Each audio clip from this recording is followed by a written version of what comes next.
Northeast Arkansas News is brought to you by Glenn Sain. This is home. Northeast Arkansas News starts right now. Good evening. I'm Jennifer Lindgren. A local nonprofit has experienced yet another theft, losing nearly $400 in electronics, and they now have to replace a broken window. Our Courtney Winston has details. Abilities Unlimited is dedicated to helping those in need in the area, especially people with disabilities. District Manager Sandy McQuay says they've been a target of thefts all year long. Probably at the donation center, I've probably had at least 25 or 30. They walk by, they just grab the bag and they run with it, and like I said, they don't even know what's in the bag when they grab the bag. So they don't really know what they're taking. It's just there, so they take it. The most recent was a breaking and entering at their Monroe Street location, where almost $400 of electronics were stolen.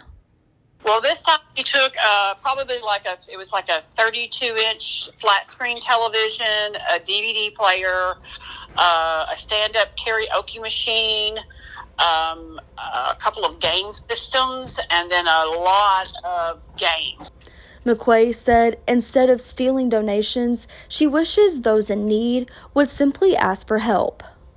And if you're in need, we can assist you. If you've got $1 or $2, or you can, we've assisted people numerous times. If you need pants, you need whatever, we're going to assist you and try to help you rather than stealing from us. The organization not only has multiple thrift stores with discounted items, but offers services for the disabled, including a job program, rides to and from work, and more. So we do a lot to provide assistance to these people with disabilities, and that's who they're actually stealing from when they're stealing, is those people with disabilities that we serve. Courtney Winston, Northeast Arkansas News, Jonesboro. The Craighead County Jonesboro Public Library's Friends of the Library program will host an open house on December 9th at 3 p.m. The Friends of the Library event includes a photo booth, holiday card making, and refreshments. Friends of the Library is a membership group made up of volunteers who help support the Craighead County Jonesboro Public Library. To learn more about the event and the group, you can contact the library. Early voting is now underway for several runoff elections in Craighead County. We sent our Sarah Doan to the County Elections Annex to learn more about what you need to know before you head to the polls. Early voting polling sites are the Craighead County Elections Annex and the Lake City Courthouse. County Elections Coordinator Jennifer Clack explains who you will see on the ballot. Ward 1 alderman for Jonesboro. We have Ward 6 alderman for Jonesboro, and then the mayor of Bay. Both the Elections Annex and the Lake City Courthouse will be open from 8 a.m. to 5 p.m. until Friday, and again on Monday, December 5th. Clack reminds people to come prepared to vote.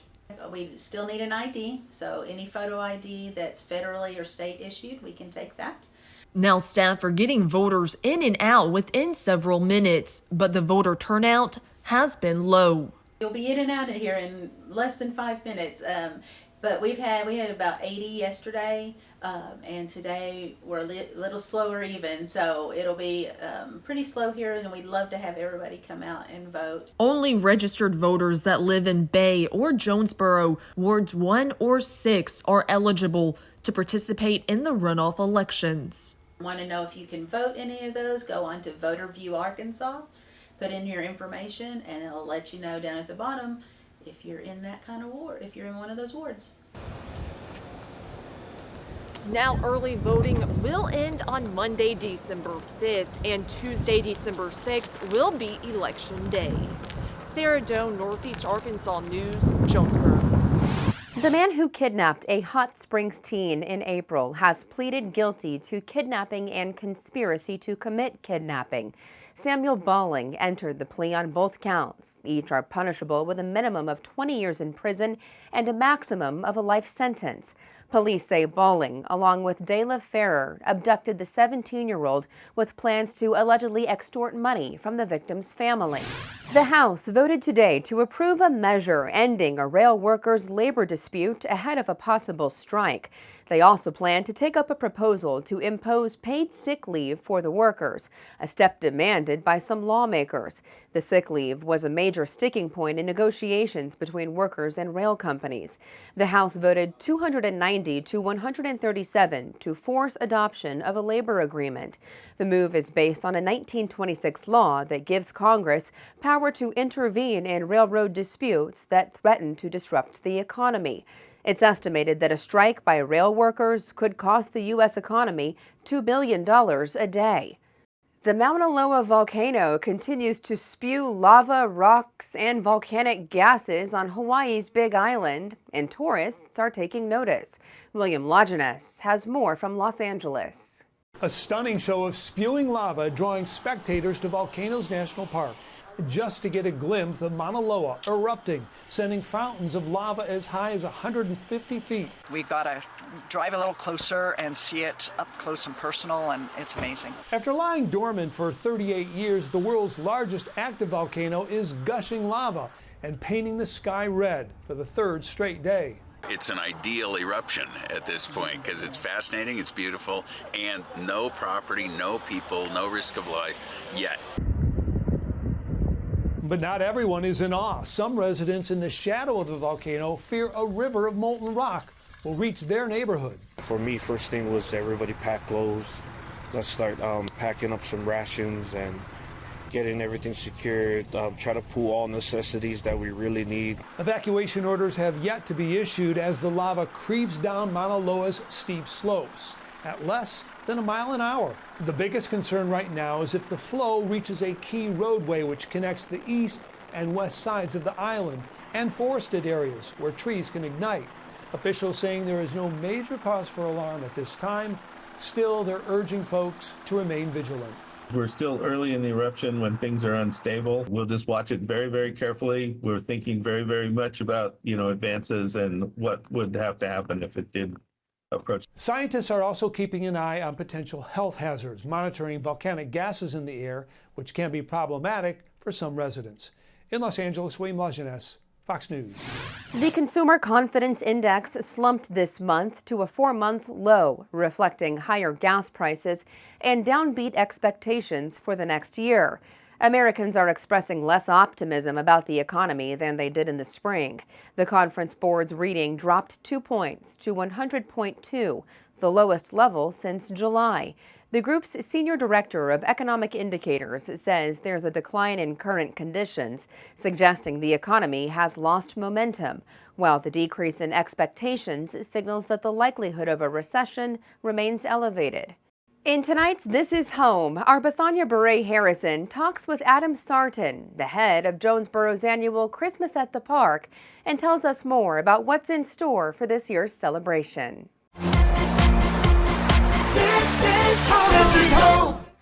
I'm Bethania, and today we are at Joe Mack Campbell Park, where Christmas at the Park is getting ready to open later this month.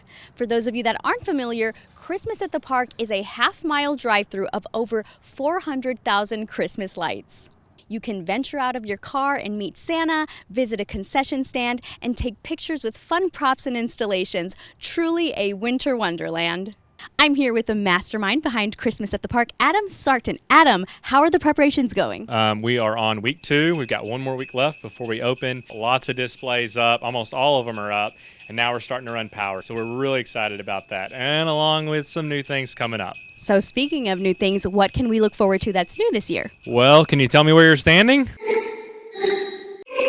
Santa's Gift Shop! He worked really, really hard, and his elves worked really hard this summer to produce a lot of things that you're seeing. We're very excited about the gift shop. We have a custom-made Christmas at the Park ornament that's going to be new this year. They come into the gift shop, and they're going to get this cute little s'more kit. We have 2 smokeless fire pits by the Christmas tree, so you can hang out by the fire pits. Are there any surprises we can look forward to on the displays? Somewhere within the park, there'll be something that's 30 feet tall.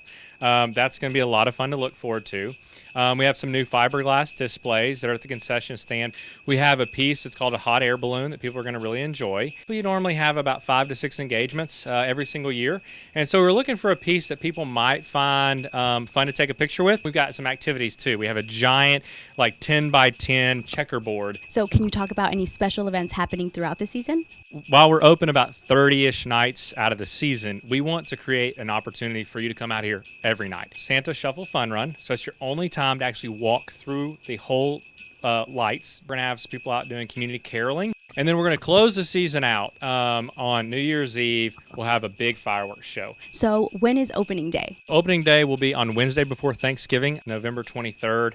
Go to christmasatthepark.nea.com. You can see the schedule. You can go ahead and purchase your tickets there. We are offering a season pass this year. And then we also have our Friends of Christmas at the Park. So come on out and make this your family's favorite Christmas tradition. For This Is Home, I'm Bethania. This is home. No, we're not doing that. This is home. This is home. This is home. We want to send a special congratulations to one member of the KJNB family tonight.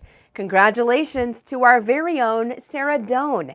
Sarah got engaged last week. Her longtime boyfriend, Will, proposed to her on Thanksgiving. We're sending our best wishes to Sarah and Will tonight. Your midweek forecast is up next, plus this. Cities could be the prime location for new farms. I'm Marianne Rafferty with a look at the sustainable garden 100 feet below a major metropolis. That's coming up.